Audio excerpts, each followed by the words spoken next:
प्रथम मी आमचे शिवसेना प्रमुख बाळासाहेब ठाकरेंना मानवंदना करून उद्धवजी आणि आदित्यांचे आभार मानते. प्रत्येक वेळेला म्हणजे मला वाटतं पहिल्या संपर्क प्रमुख म्हणून कोकणात 2005 ला महिला संपर्क प्रमुख हे मला दिलं गेलं होतं. तो पण एक चॅलेंजिंग जॉब होता की तिथे महिला आघाडी वाढवून दाखवणं वगैरे.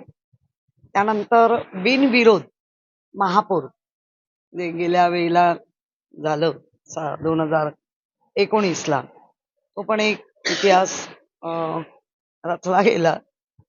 त्यानंतर 19 ते 26 ह्यामध्ये महापौरच नाही, म्हणजे आत्ता जे महापौरांची तारीख येईल ती त्या दिवसापासून, त्यामुळे तो पण एक बघताना 100 वर्षांनी तो इतिहास वाटेल, तो एक रचला गेला. आणि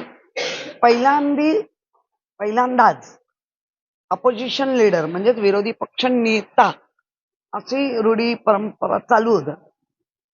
उद्धवजींनी तेही बदलून दाखवलं की मोठ्या प्रमाणात आज आम्ही विरोधी पक्ष आहोत आणि ज्यांनी आयुष्यभर पक्षाबरोबर राहून प्रत्येक संकट समय